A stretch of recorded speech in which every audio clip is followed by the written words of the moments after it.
एक बार की बात है, एक छोटे से गांव में रोहन नाम का एक नटखट लड़का रहता था। उसे तारों को देखना बहुत पसंद था। हर रात वह छत पर जाकर चमचमाते तारों को निहारता और सपने देखता कि एक दिन वह आसमान में उड़ सकेगा। एक रात जब वह तारों को देख रहा था, अचानक एक तारा टूटकर उसके आंगन में गिर पड़ा।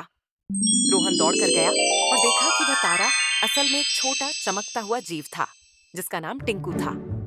टिंकू रोहन से बोला, मुझे अपने घर वापस जाना है, लेकिन मेरी रोशनी कमजोर हो गई है। क्या तुम मेरी मदद करोगे?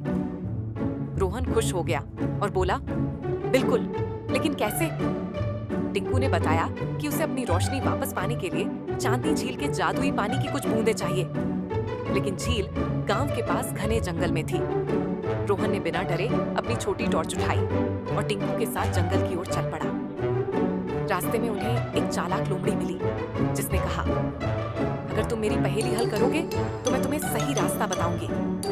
लोमड़ी ने पूछा, ऐसी कौन सी चीज है जो जितनी ज्यादा हो उतनी ही हल्की होती है?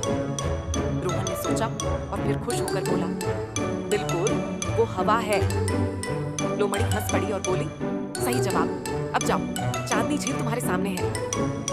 रोहन ने झील से जादुई पानी लिया और टिंकू पर छिड़का। अचानक टिंकू फिर से चमकने लगा। वो खुशी से बोला, धन्यवाद रोहन, अब मैं अपने घर वापस जा सकता हूँ। टिंकू आसमान की ओर उड़ गया और रोहन को विदा कहा। अगले दिन जब रोहन ने आसमान में देखा तो एक चमकता तारा बार बार टिमटिमा रहा था, जैसे कि टिंकू उसे धन्यवाद कह रहा हो। रोहन को एहसास हुआ कि साहस और समझदारी से हम किसी की भी मदद कर सकते हैं। और हाँ, कभी-कभी सपनों में भी सच्चाई छुपी होती है।